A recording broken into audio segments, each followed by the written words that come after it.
New Orleans, New York. CBS News. AP. Fats Domino, the amiable rock and roll pioneer whose steady, pounding piano and easy baritone helped change popular music even as it honored the grand, good-humored tradition of the Crescent City, has died. He was 89. Mark Bone, chief investigator with the Jefferson Parish, Louisiana, coroner's office, said Domino died Tuesday. Fats Domino. Legendary American jazz pianist and singer Fats Domino. Photo by Express Newspapers. Getty Images. More from CBS News.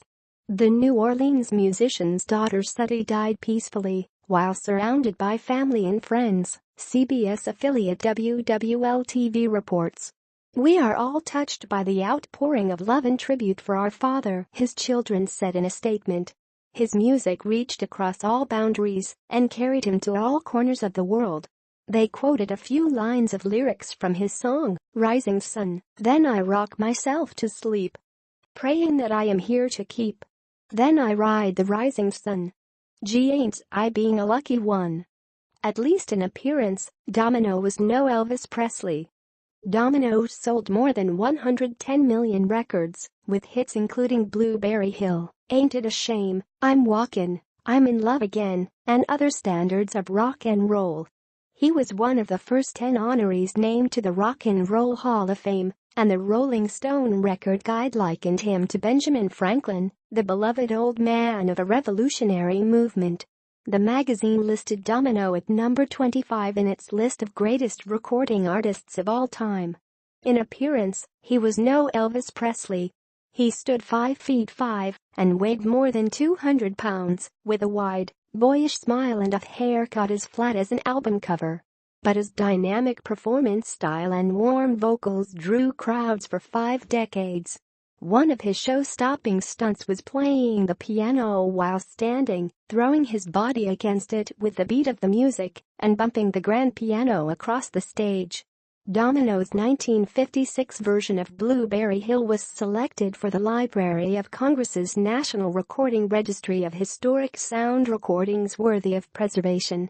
The Preservation Board noted that Domino insisted on performing the song despite his producer's doubts, adding that Domino's New Orleans roots are evident in the Creole-inflected cadences that add richness and depth to the performance.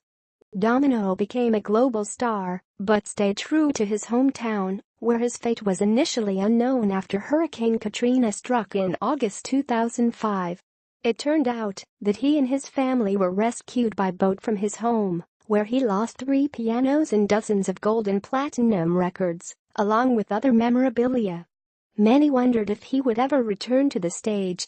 Scheduled to perform at the New Orleans Jazz and Heritage Festival in 2006, he simply tipped his hat to thousands of cheering fans.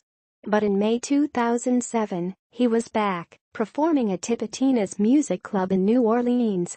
Fans cheered, and some cried, as Domino played many of his best-known hits. That performance was a highlight during several rough years. After losing their home and almost all their belongings to the floods, his wife of more than 50 years, Rosemary, died in April 2008. Domino moved to the New Orleans suburb of Harvey after the storm, but would often visit his publishing house, an extension of his old home in the lower 9th Ward, inspiring many with his determination to stay in the city he loved. Fats embodies everything good about New Orleans, his friend David Lynn said in a 2008 interview. He's warm, fun-loving, spiritual, creative and humble. You don't get more New Orleans than that. The son of a violin player, Antoine Domino Jr. was born on February 26, 1928, to a family that grew to include 9 children. As a youth, he taught himself popular piano styles, ragtime, blues and boogie-woogie, after his cousin left an old upright in the house. Fats Waller and Albert Ammons were early influences.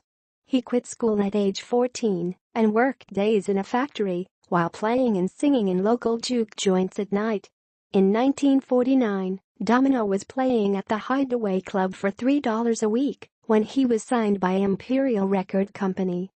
He recorded his first song, The Fat Man, in the back of a tiny French Quarter recording studio. "They call me the Fat Man because I weigh 200 pounds," he sang. "All the girls, they love me, 'cause I know my way around." In 1955, he broke into the white pop charts with a song labeled "Ain't It a Shame," but he actually sang the lyrics as "Ain't That a Shame." The song was covered blandly by Pat Boone's "Ain't That a Shame" and rocked out years later by Cheap Trick. John Lennon also recorded a version for his 1975 rock and roll album. Domino enjoyed a parade of successes through the early 1960s, including "Be My Guest" and "I'm Ready." Another hit, "I'm Walkin'," became the debut single for Ricky Nelson. Domino appeared in the rock and roll film The Girl Can't Help It and was among the first black performers to be featured in popular music shows, starring with Buddy Holly and the Everly Brothers. He also helped bridge rock and roll and other styles, even country western, recording Hank Williams' "Jambalaya" and Bobby Charles's "Walk into New Orleans." Like many of his peers, Domino's popularity tapered off in the 1960s as British and psychedelic rock held sway. Domino told Ebony magazine that he stopped recording because companies wanted him to update his style.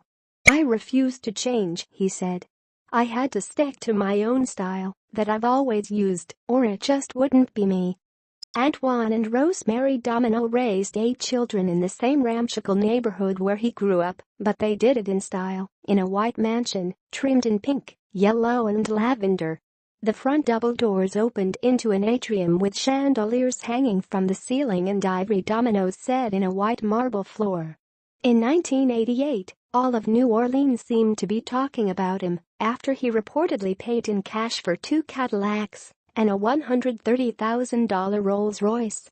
When the salesman asked if he wanted to call his bank about financing, Domino smiled and said, "I am the bank."